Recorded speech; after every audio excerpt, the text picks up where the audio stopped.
Setelah kita mempelajari manfaat administrasi untuk bidang bisnis dan pendidikan, kita lanjut lagi ke analisa jabatan, deskripsi pekerjaan, dan spesifikasi pekerjaan. Sebelum nantinya kita akan membahas apa saja profesi yang merupakan lulusan dari administrasi. Nanti kalian akan bekerja sebagai apa saja profesinya, lalu jabatannya apa saja, nanti kita akan bahas. Tapi sebelumnya, yang namanya pekerjaan itu tidak serta-merta kita bisa langsung mendapatkannya. Tentu saja melalui berbagai proses.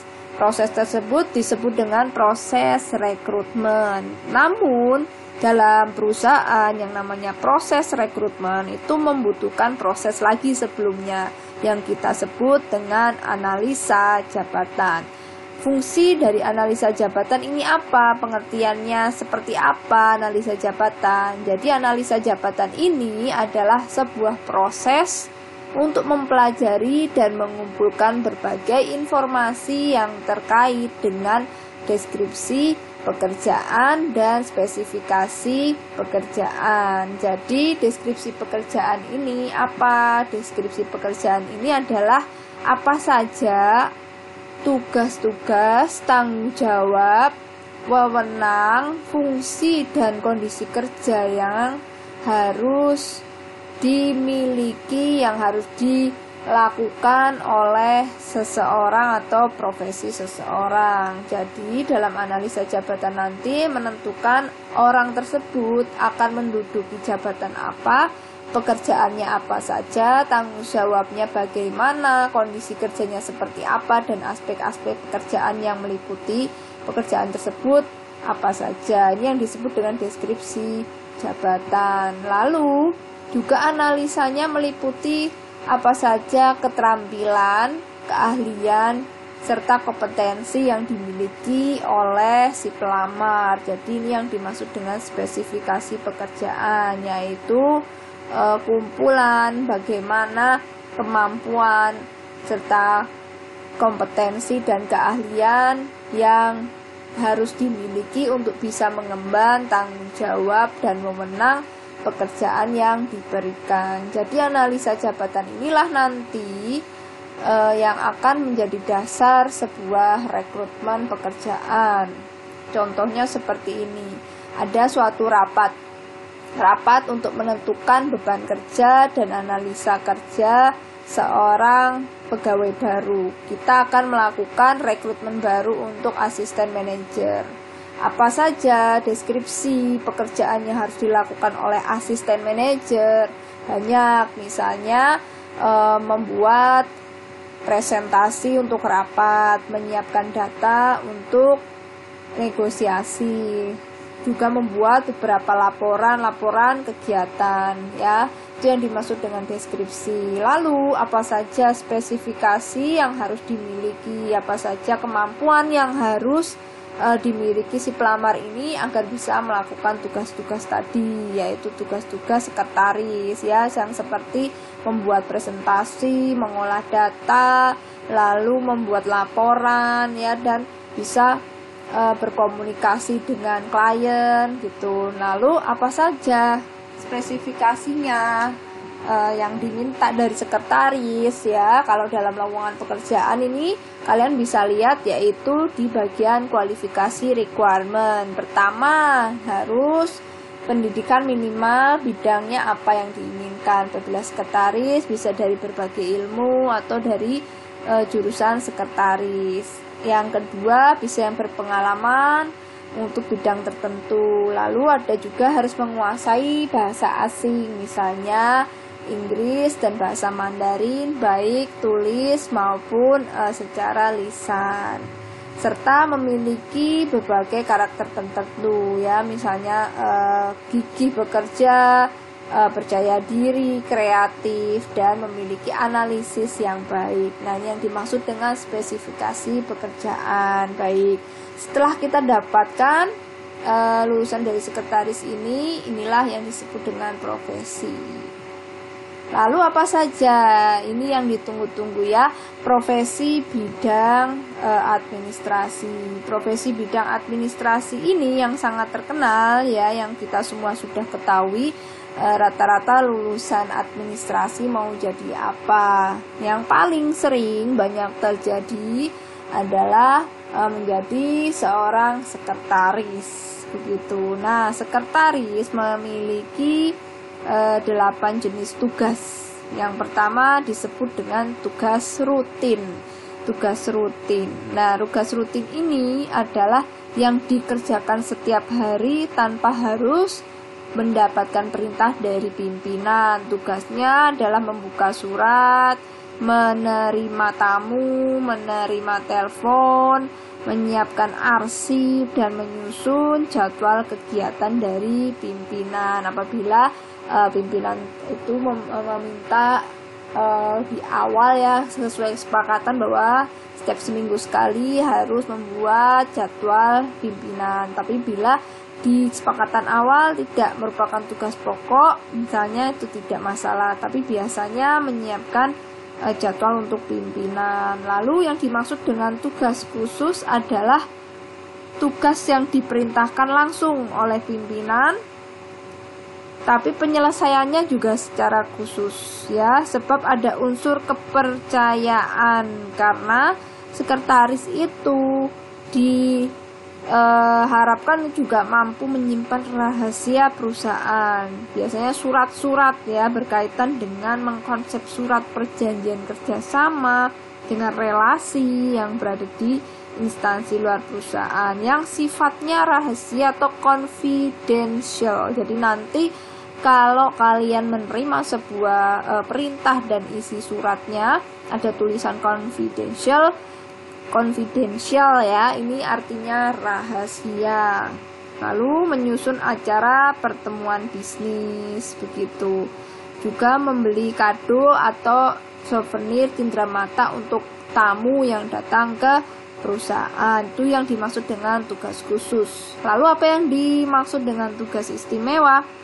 Yaitu tugas yang menyangkut keperluan dari pimpinan itu sendiri. Misalnya membetulkan ya letak dan posisi alat tulis serta perlengkapan yang dibutuhkan pimpinan ketika akan rapat atau perjalanan bisnis. Juga bertindak sebagai penghubung informasi kepada para relasi kerja baik eksternal maupun internal, serta mengingatkan pimpinan untuk membayar asuransi atau membayar hutang atau deadline yang sudah jatuh tempo, serta mewakili untuk menerima berbagai sumbangan atau menerima tamu yang memang ketika acara berlangsung atau kegiatan berlangsung pimpinan tidak sedang ada di tempat. Biasanya diwakili oleh sekretaris atau asisten manajer.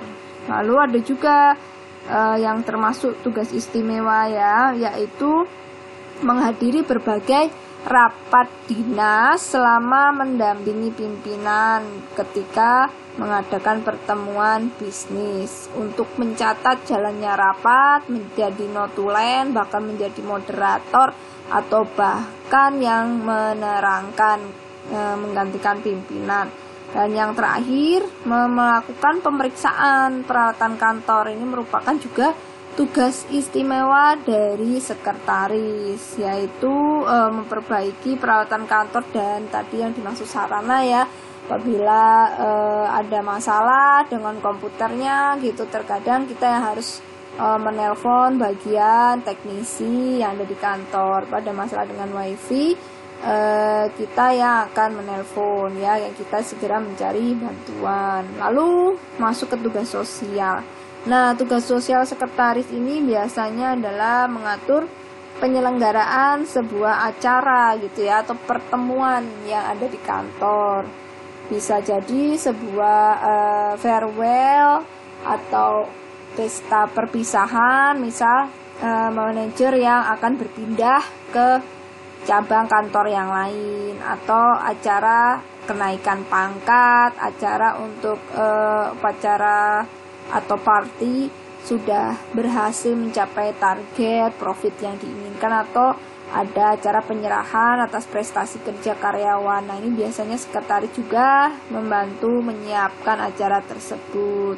Lalu yang dimaksud tugas keuangan itu bagaimana? Ya, ini yang dinamain dengan petty cash. Ya, petty cash ini yang disebut dengan uang cadangan atau kas kecil gitu ya.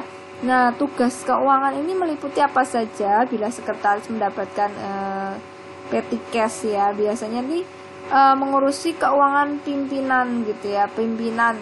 Jadi manajer biasanya nanti akan melakukan perjalanan dinas. Lalu semua nota-nota pengeluaran nanti kita yang akan merekap dan memberikannya ke bagian keuangan untuk di SPJ-kan atau diganti dengan pihak keuangan begitu. Ada juga membayar rekening pajak, membayar sumbangan dana atas nama pimpinan. Itu juga menjadi tugas keuangan yang harus dilakukan oleh sekretaris. Yang ketiga, menyimpan berbagai catatan pengeluaran keseharian sekretaris pimpinan apabila masih dalam kegiatan di kantor. Nah, itu yang dimaksud dengan tugas keuangan. Lalu apa yang dimaksud juga dengan tugas resepsionis?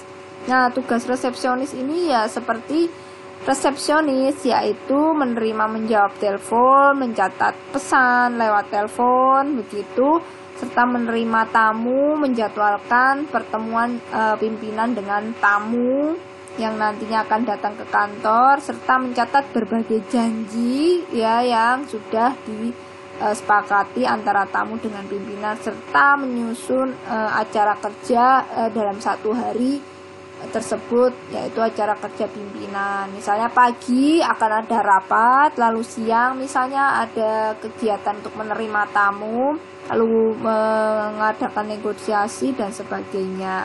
Nah, yang dimaksud juga tugas insidental ini adalah pekerjaan yang tidak rutin, itu ya, hanya ada kegiatan saja ketika pimpinan meminta.